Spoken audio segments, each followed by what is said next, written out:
Sage Wanderer here, and welcome to the sheep pen, bah, where no goats are allowed. So, you have been taught that Jesus was crucified for a sacrifice, that Jesus was fulfilling prophecy, and I am not denouncing that in any way. However, I believe that you also have been led astray by not seeing the humanity of Jesus, by not seeing the political realities of Jesus, and by not seeing the condemnation that Jesus was bringing against the Jewish system. He wasn't just there to fulfill Jewish prophecy. He wasn't there to continue the Jewish system. He was there to destroy the Jewish system. Jesus was sent to this earth to bring us a new covenant.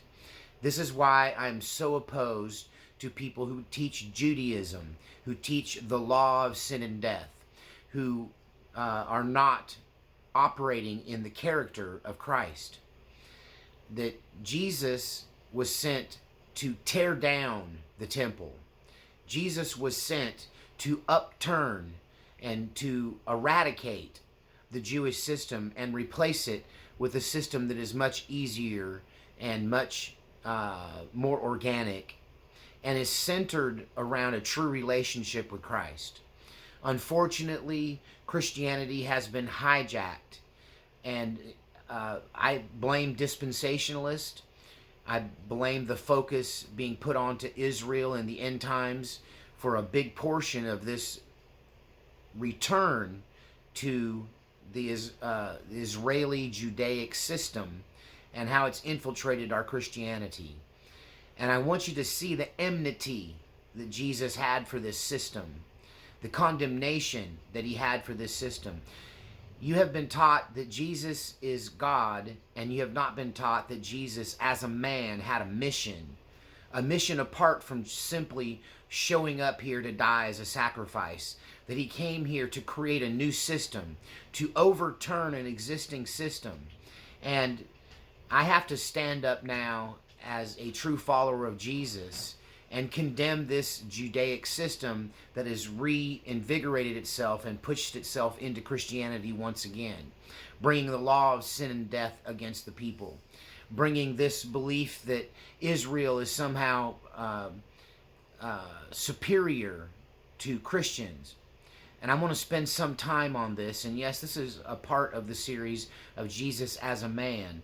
Because if you just see Jesus as God, who came here for the purpose of dying on the cross, then you miss entirely his teachings. That he brought us a new covenant. And the new covenant is superior to the old law. And it is, well, let's just let him do the speaking for us. Text today comes from Matthew chapter 23. In previous parts of this series, I talk about Jesus coming and overturning the money changers' tables. You've got to understand that this wasn't just a condemnation of the materialistic nature of what the Jews were doing, what the Pharisees and scribes, the fathers of the Jewish system were doing to the people financially.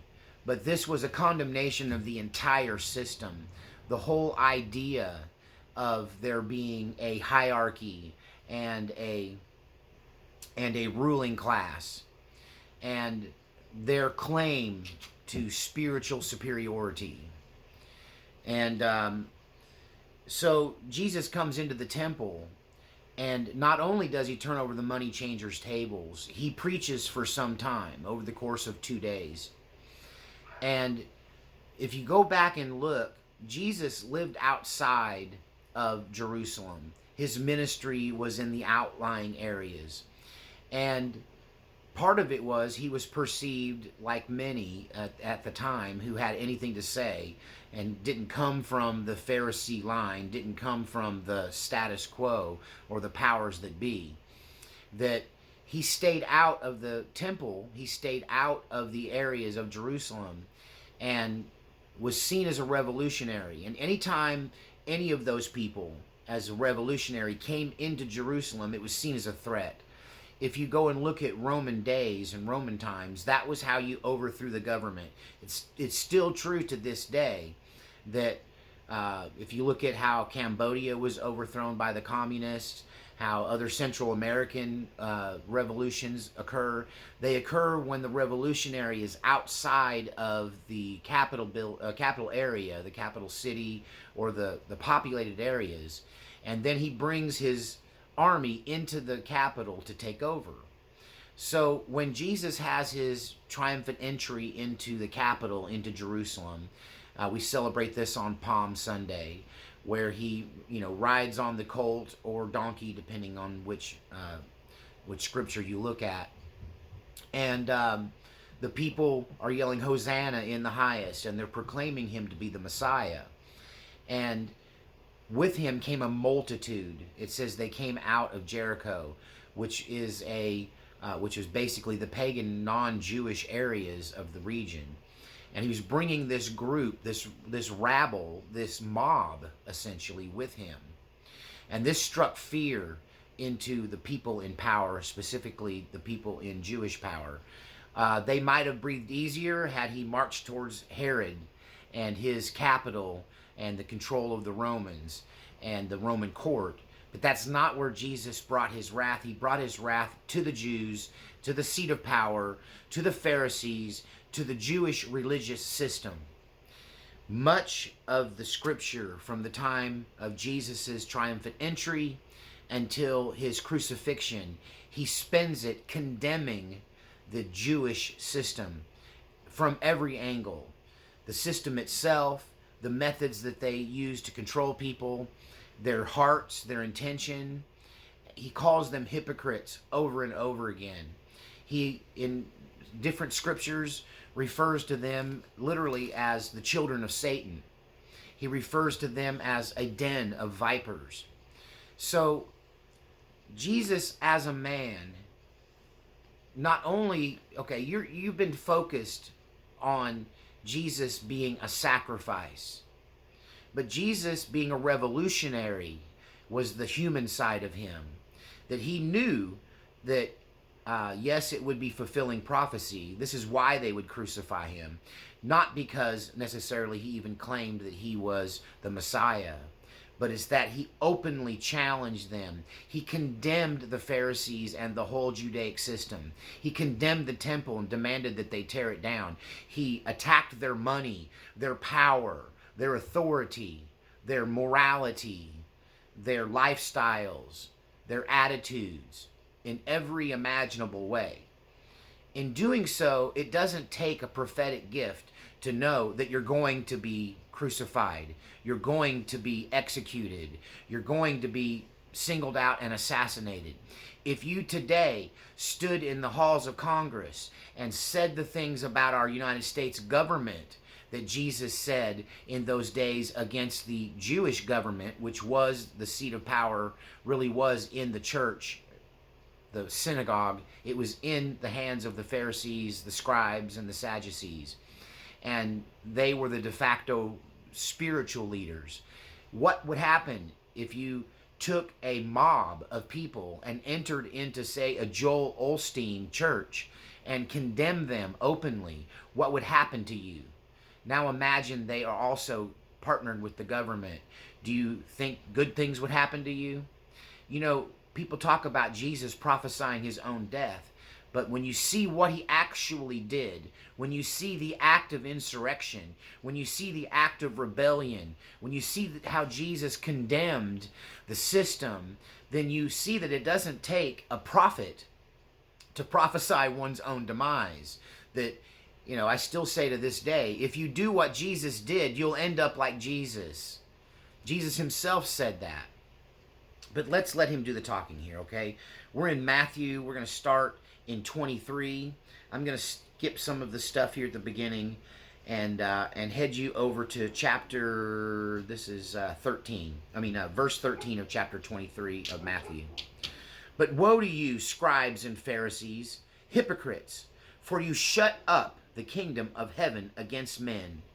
For neither you go in yourselves, nor do you allow those who are entering to go in. Woe to you, scribes and Pharisees, hypocrites!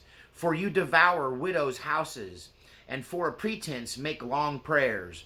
Therefore you will receive greater condemnation.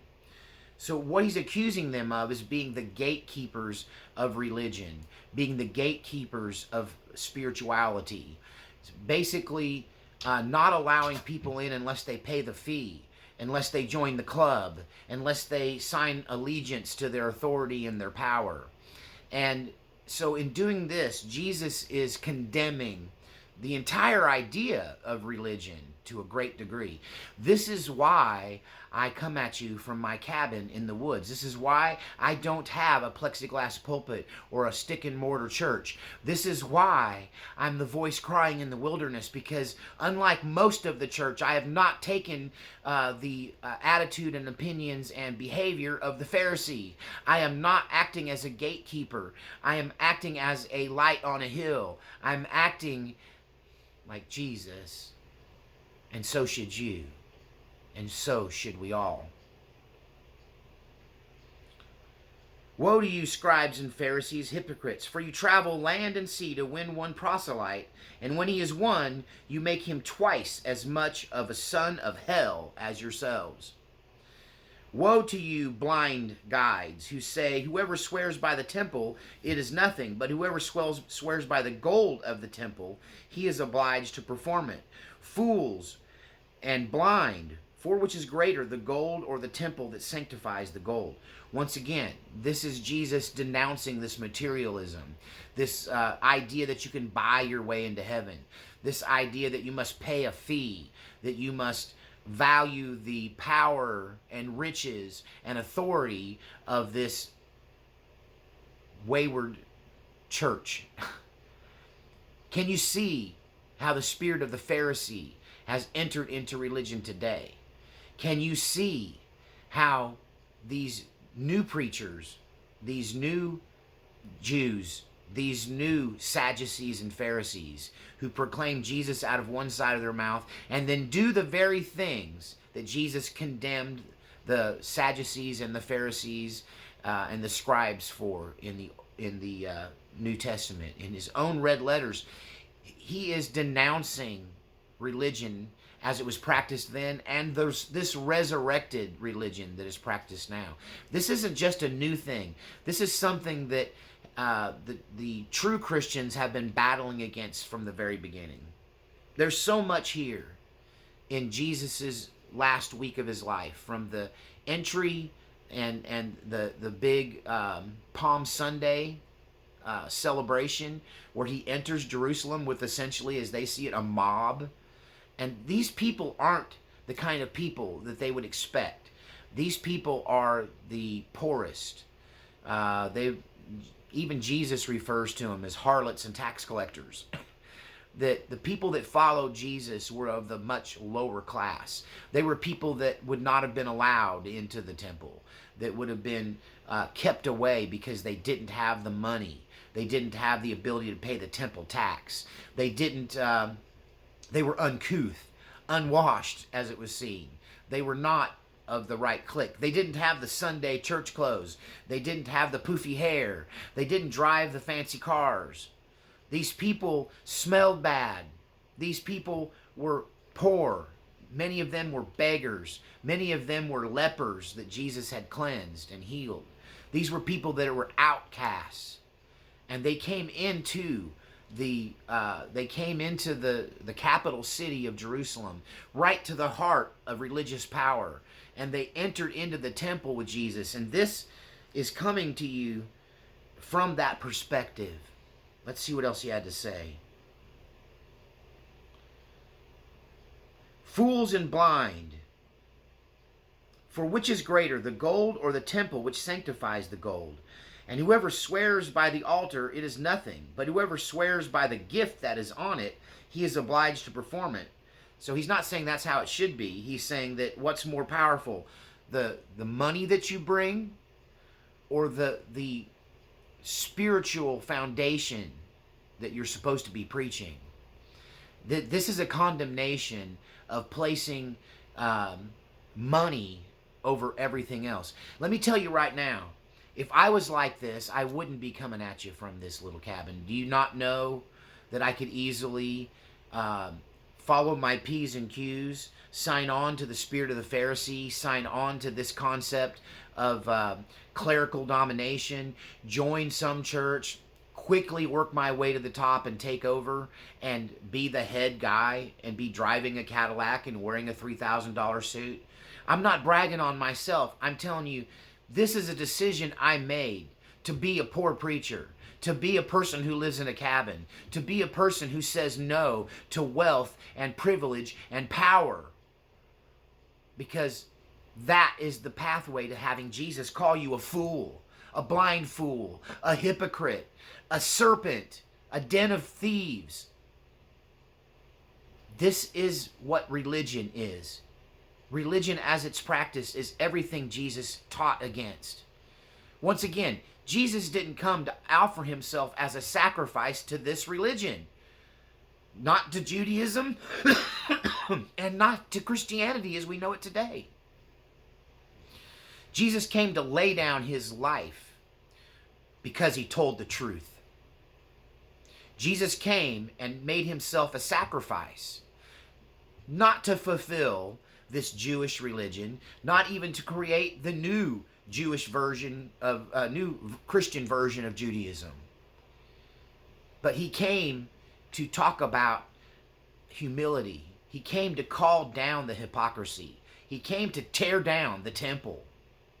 And yet we keep rebuilding these temples, these crystal cathedrals. We keep spending God's money on plexiglass pulpits and padded pews. And I'm going to tell you a story that's going to turn your stomach. When I got the position of being the youth director in a rather large church, I was busy preaching the gospel to the poor. I was busy trying to get kids from the latchkey kids, we used to call them, from the project neighborhoods and bringing them to church.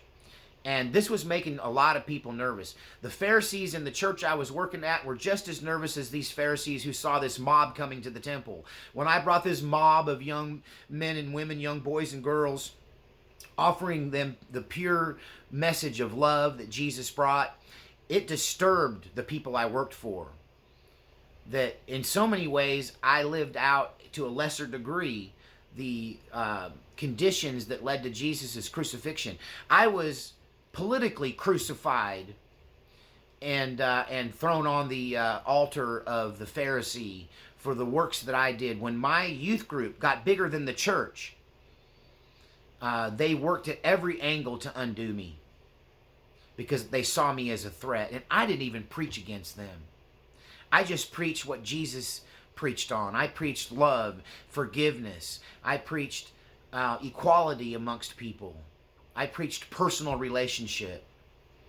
I preached the transformation of lives through the power of the Holy Spirit.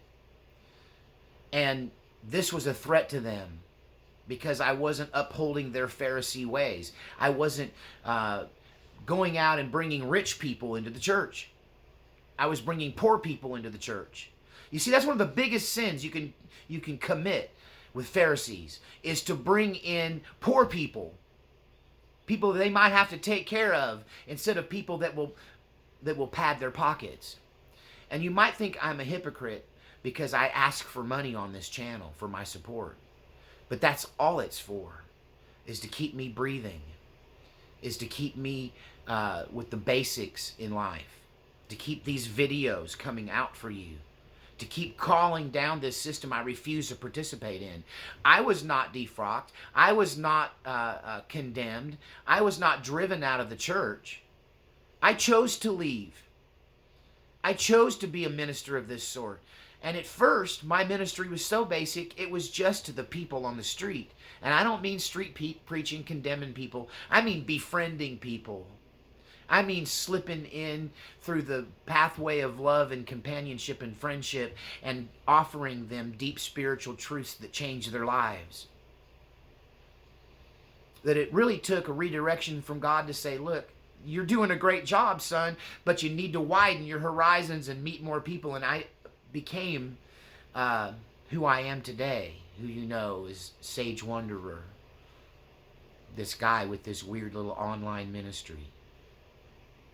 I've reached a lot more people this way than I could have one-on-one. But I chose to leave the church of the Pharisee.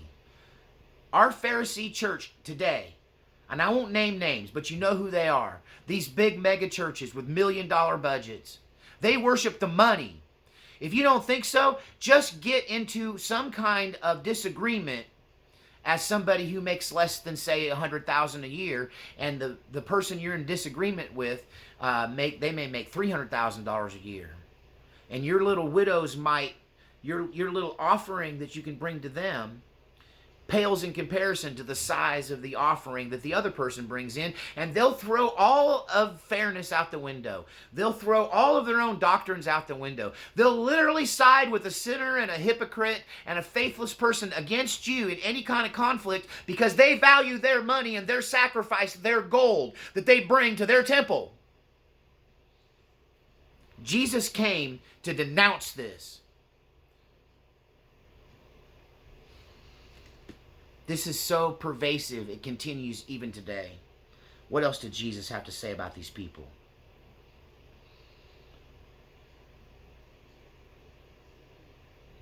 Therefore, he who swears by the altar swears by it, and by all things on it. But he who swears by the temple swears by it, and him who dwells in it.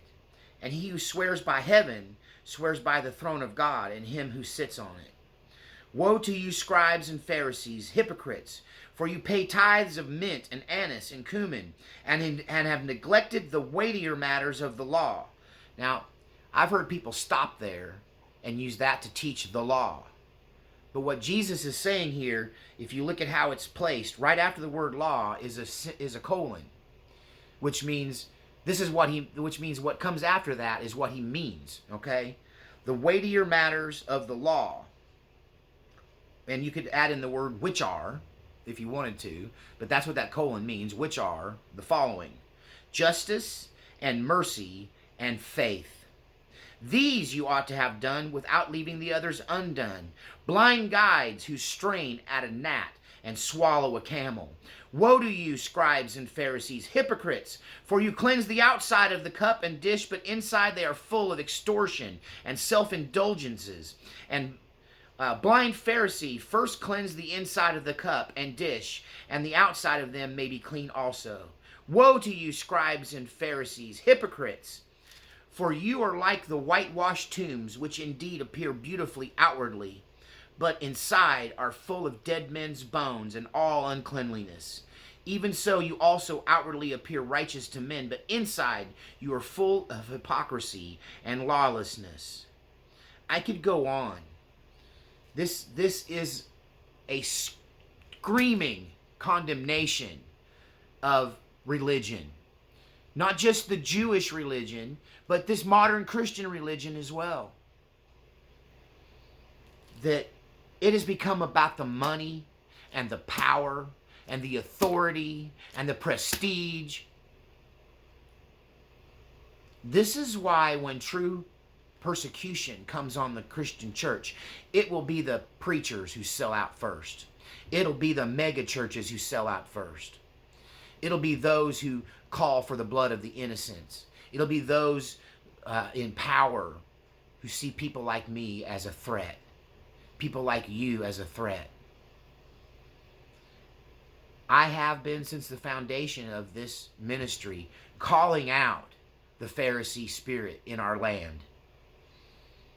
I've been calling on you to have a deeper personal relationship with God. I've been calling on you to see the importance of your own, of you being kings and priests, of you being joint heirs with Christ, of you having a responsibility to take care of the sick and the needy. And I've called out these people who twist the scriptures to pad their own pockets and to build their own seats of power. You know, this is a different sermon than I set out to preach. So this is the Holy Spirit taking charge right now. We are entering into a time of persecution in this world, and these big churches you send your money to will fail you. They will throw you to the wolves. They will denounce you. They will side with the beast system. They will side with the devil. They will say, if you don't have the money to join the club, you're not welcome. I'm encouraging all of you to read the 23rd chapter of Matthew and kind of to get back on the track of Jesus as a man. What we see after this scathing sermon, what we see after this cleansing of the temple, this all happens over 2 days. You see Jesus condemning this religious authority. You see Jesus then predicting the inevitable destruction of the system. And let me tell you, brothers and sisters, these big mega churches are going to fall. These full of themselves pastors who think they're better than everybody, who call themselves reverend, who stand on the hilltop and proclaim their own righteousness and accuse you of things that they themselves are doing in secret. These judgmental Pharisees, their system is going to fall. Hard times are coming. I suggest you invest in people, not buildings. I suggest that you take your tithes from these Pharisees, these serpents, these dens of thieves, and you support people who are taking care of widows and orphans. That you support people like me, the voices crying in the wilderness. I don't want all your money, just a little bit of it. Spread it around. Don't invest in the temple of the Pharisee.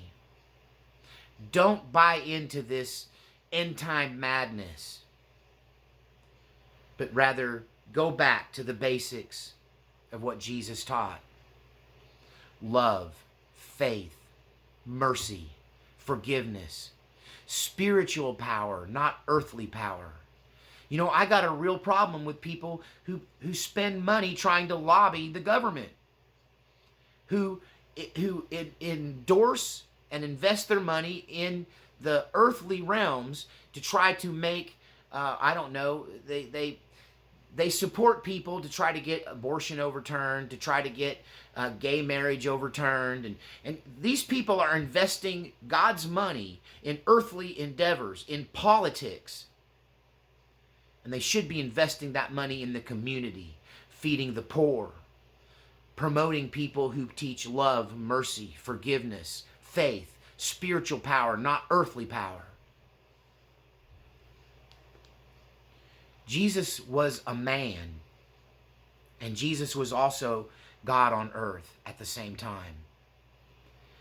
Jesus committed what we would consider today and then as crimes against the government. His crime, speech. He spoke out against the powers that be. He spoke out against the full of themselves Pharisees. Those Pharisees are still with us today. They just call themselves reverend. That's why I repeatedly tell you, I'm a voice crying in the wilderness. I'm a man who walked away from that system. And like Jesus, I condemn it. And all I ask is enough bread to live. Just share what you have with me, as you would share what you have with others. Give to the poor. Give to the humble. Don't pad the pockets of Pharisees. Don't invest in this power-hungry self-promotion that you see in these churches. Shame on Kenneth Copeland for asking for money for another jet. Shame on these people who ask you for your money so they can switch the color of the padded pews because they're tired of it, or swap out the carpet long before it was worn out. I'll tell you what, there ain't no carpet even in my humble cabin in the woods. I don't even have a stove. I got a camp stove I cook on.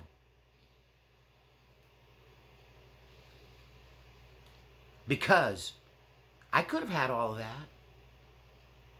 I play 12 instruments and I'm a fairly good preacher. I'm an intelligent man. I'm well spoken. I have a pedigree. I had a signed invitation to join their party, and I threw it back in their face and chose Jesus, and so should you. Do not forget what Jesus stood for, the denunciation of all this ridiculousness. Jesus wasn't a Pharisee. If he was here today, he wouldn't be a TV preacher. If he was here today, he probably wouldn't even allow himself a cabin in the woods. He says, the Son of Man has a rock for a pillow, no place to lay his head. Because it's more important to invest in people. It's more important to invest in the human spirit. It's more important to lift up the brokenhearted and try to heal them. It's more important to lay hands on the sick than it is to pay these big pharma doctors. I won't even go down that road. Don't get me started. On the faithlessness in our world today, and especially it's coming from our churches. They talk God out of one side of their mouth, and they live completely in the earthly realm. They seek power, authority, and money, and not just enough to live on, not just a sustenance living like I ask for on this channel, but real wealth and riches that their own followers don't have. Let me tell you, if you're a preacher and you live at a higher level of standard living than the person you're ministering to, you're a Pharisee. Your church is a den of thieves. You're standing between people and God and charging admission. That's why every sermon on this channel is offered for free. It's not monetized by YouTube. Any money I get to live on, every morsel of food that goes in my mouth, every watt of electricity spent on this cabin,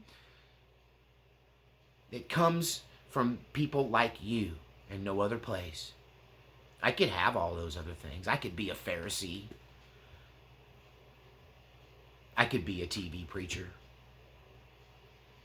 I could stand up here and twist your mind in scriptures to justify why I need yet another jet. In doing so, I would condemn myself to the same kind of condemnation that Jesus brought against the Pharisees when he called them over and over and over again hypocrites. You want to know why Jesus was crucified? Because he called them out. Could Jesus have done the same thing?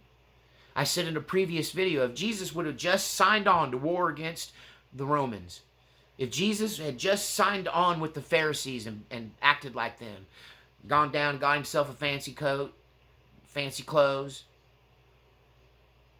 shined his shoes, slicked his hair back, put on the funky little hat, you don't think he could have been running Israel? He could have been running Israel in the same amount of time it took him to get crucified. That from the minute his feet hit the ground in Jerusalem, from the time he entered that city on Palm Sunday until his crucifixion, it was one in-their-face attack against the system after another.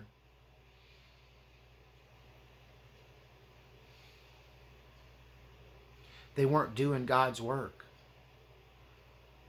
This is why the Jews as a nation fell. And this country's going to fall too.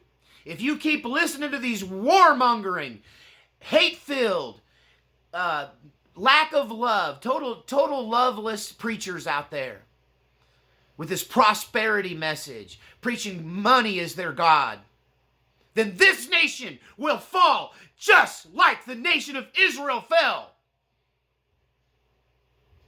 And ironically, in the end times, our support for the revised earthly nation of Israel is going to be the end of this country as well. Please watch my other videos where I talk about the earthly repercussions of this godlessness. And I ain't talking about the sins that they preach in these other churches. I'm talking about the sin of greed, the sin of control, the sin of judgmentalism. How they become the gatekeepers to the house of God instead of the servants, instead of the caretakers.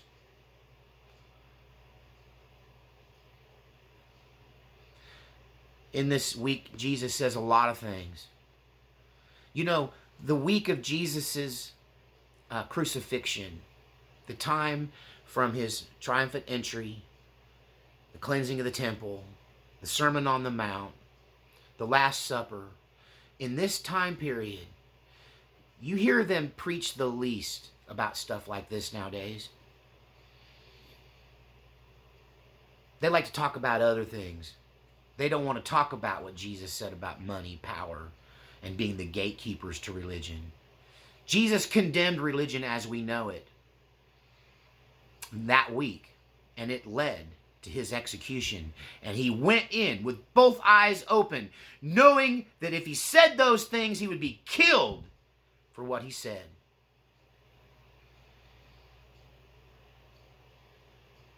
He had a huge effect on the world in the future. But that seed of the Pharisee was never stamped out. It's such a temptation for men of God to take it on, to be the gatekeepers. I tell you the opposite of all of that. That your relationship with God, that your salvation needs to be worked out by you with fear and trembling. That it's up to you to decide what this means to you. And that no one can tell you what to do, not even me, most especially me. But I can tell you, if you just sign a check over and try to buy your way into heaven, you put on the fancy clothes and you go down to this Pharisee church, where if a true homeless person came in smelling, came in stinking, came in dirty, the ushers would take him out. This is essentially what happened when Jesus entered the temple, because he didn't come alone. He brought a multitude with him of the worst kind of people, harlots and tax collectors, converted pagans, people who didn't go to the temple. And they stood by him to the point where these people were frightened of this mob. And they crucified Jesus for it. Are you willing to lay your spiritual life your physical life on the line to preserve your spiritual life? Are you willing to give your life to stand up to people who, in the name of God, seek actually power, money, and privilege? Or will you side with the homeless person? Will you side with the persecuted? Will you defend the hurting, the brokenhearted? And will you support the voices crying in the wilderness? People coming at you from cabins in the woods and boxes under bridges. Who's more important? Jesus made a choice. Will you? Your righteousness is like filthy rags. All that matters is love, faith, and mercy. I ask for your help to support this channel. You can find a link in the description to PayPal and Cash App. You can send something to my post office box, which is also in the description. My email, if you want to talk about this or share some things. And do know that I read every email. Whether I respond or not is a matter of time and the urging of the Holy Spirit or not.